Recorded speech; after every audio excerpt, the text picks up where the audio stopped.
Soyez sans pitié, je vous le disais dans les titres, c'est l'ordre donné il y a 5 ans déjà par le président Xi Jinping pour réprimer la minorité musulmane ouïghour. C'est ce que révèlent en tout cas des documents secrets publiés par le célèbre journal américain The New York Times.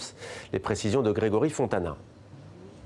Il aura fallu attendre 5 ans pour que les premiers documents officiels fuitent. Après les témoignages, les accusations et même les photos satellites de centaines de camps de détention, cette fois-ci plus de 400 pages classées confidentielles publiées par le New York Times qui attestent de la politique répressive menée par Pékin à l'encontre des Ouïghours. Là-dedans, c'est tous les massacres et les trafics d'organes, les enfants, les problèmes d'enfants et génocide pour les minorités, les Ouïghours en Turkestan oriental. Aujourd'hui, enfin, après 70 ans, donc on a eu encore une petite lumière pour qu'on puisse avancer jusqu'à notre but et de reprendre notre territoire et notre gouvernement et notre pays de Turkestan oriental avec notre peuple de Turkestan oriental.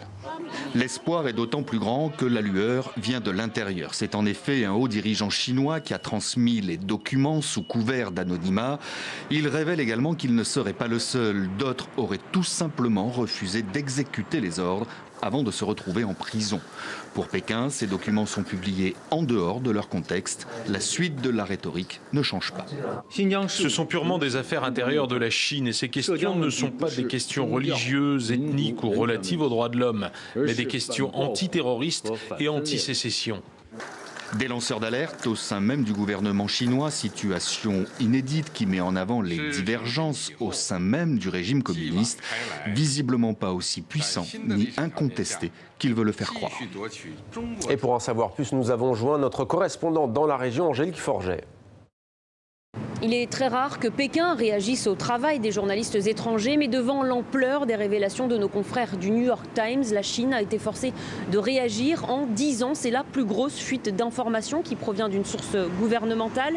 Certains documents rassemblent même des discours secrets du président Xi Jinping dans lesquels il appelle à lutter sans aucune limite contre le séparatisme au Xinjiang. La fuite de ces documents intervient dans un contexte compliqué pour le pouvoir chinois. Il y a un peu moins d'un mois, le prix Sakharov des droits de l'homme a été décerné à un intellectuel ouïghour emprisonné, Ilham Tohti. Cela avait profondément irrité le pouvoir chinois, mais le pire, c'est que cette fuite de documents provient d'une source interne au pouvoir chinois. Cela prouve que l'autorité du président chinois est remise en question dans un contexte de ralentissement de la croissance économique et de tensions à Hong Kong. C'est de bien mauvais augure pour Xi Jinping.